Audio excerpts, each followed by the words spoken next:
اعوذ باللہ من الشیطان الرجیم، بسم اللہ الرحمن الرحیم۔ السلام علیکم ورحمۃ اللہ وبرکاتہ۔ آج کی حدیث کا موضوع ہے قیمتی نصیحتیں، اور یہ روایت ہے مشکوہ سے۔ حضرت ابو ذر رضی اللہ تعالی عنہ روایت کرتے ہیں کہ میں رسول اللہ صلی اللہ علیہ وآلہ وسلم کی خدمت میں حاضر ہوا۔ اس کے بعد خود ابو ذر رضی اللہ تعالی عنہ نے یا ابو ذر سے نقل کرنے والے راوی نے طویل حدیث بیان کی، یہاں تک کہ میں نے عرض کیا یا رسول اللہ صلی اللہ علیہ وآلہ وسلم، مجھ کو کوئی نصیحت فرمائیں۔ آپ صلی اللہ علیہ وآلہ وسلم نے فرمایا، میں تمہیں تقوی کی وصیت کرتا ہوں، کیونکہ تقوی ہی تمام معاملات کو زینت بخشنے والا ہے۔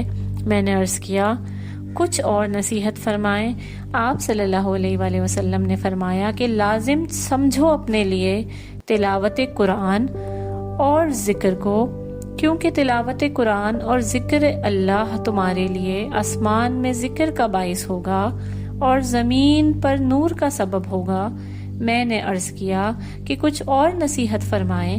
آپ صلی اللہ علیہ وآلہ وسلم نے فرمایا کہ طویل خاموشی کو اپنے لیے لازم سمجھو، کیونکہ خاموشی شیطان کو بھگانے اور تمہارے دینی کاموں میں مددگار ثابت ہوگی۔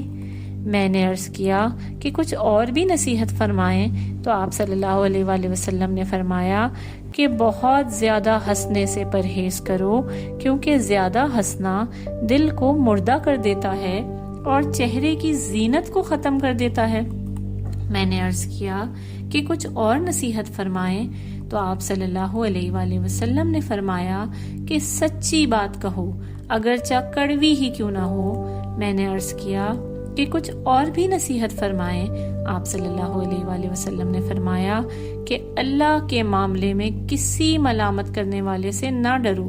میں نے عرض کیا کہ کچھ اور نصیحت فرمائیں، تو آپ صلی اللہ علیہ وآلہ وسلم نے فرمایا کہ چاہیے کہ لوگوں کے عیب جاننے سے تمہارے اپنے اعمال تم کو روک دیں جو تمہارے اندر ہیں، یعنی اپنے عیوب پر نظر رکھو، دوسرے کے عیوب تلاش کرنے کی تم کو فرصت ہی نہ ملے۔